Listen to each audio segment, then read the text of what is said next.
Dengue সচেতনতায় হুগলির আরামবাগ পৌরসভা। বুধবার সকালে পৌরভবন থেকে একটি ডেঙ্গি সচেতনতার পদযাত্রা বের হয় এবং শহর পরিক্রমা করে। সেই পদযাত্রায় পৌরকর্মীরা হাতে সচেতনতার পোস্টার নিয়ে পথ চলতি মানুষদেরকে সচেতনতার ছিলেন chairman Samir Bhandari, vice chairman Mamata Mukherjee, councillor Hasan Chowdhury, Ruma Karmakar, পৌরসভার পিও থেকে শুরু করে অন্যান্য আধিকারিকরা। উল্লেখ্য, আরামবাগ পৌরপালিকা সুরক্ষার জন্য নিয়মিতভাবে এই সচেতনতামূলক পদযাত্রার মূল সাধারণ মানুষকে ডেঙ্গি রোগের ব্যাপারে সতর্ক করা এবং কিভাবে এই রোগ প্রতিরোধ করা যায় সেই সম্পর্কে অবগত করা।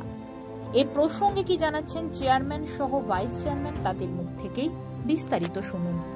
অন্য কোনো ব্যথার ওষুধ খাবেন না, বেশি করে জল ও অন্যান্য তরল জাতীয় খাবার খাবেন।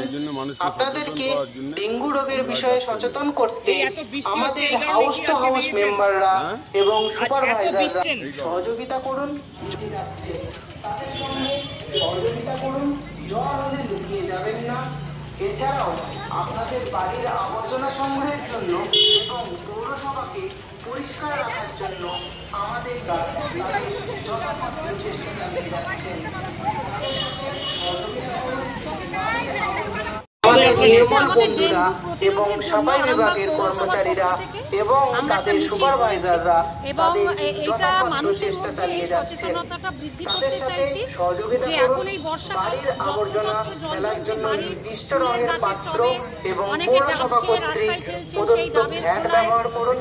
ডেঙ্গু রোগ প্রতিরোধ করার জন্য আমাদের পৌরসভা এবং পশ্চিমবঙ্গ সরকার অবিরাম প্রচেষ্টা চালিয়ে যাচ্ছে। ডেঙ্গু প্রতিরোধযোগ্য, তাই সচেতন হন এবং কিছু সাবধানতা অবলম্বন করুন।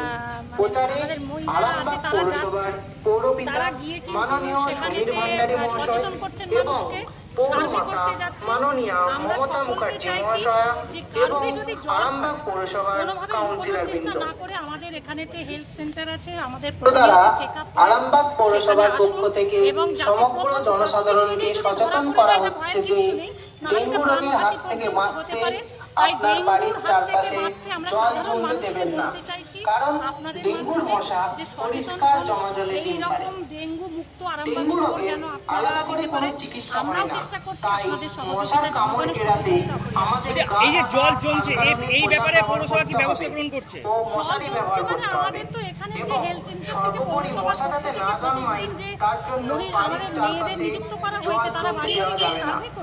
ডেঙ্গু জ্বরের লক্ষণগুলি হলো প্রচন্ড জ্বর এবং গায়ে হাতে। পৌরসভা কর্তৃক প্রদত্ত ভ্যান ব্যবহার করুন।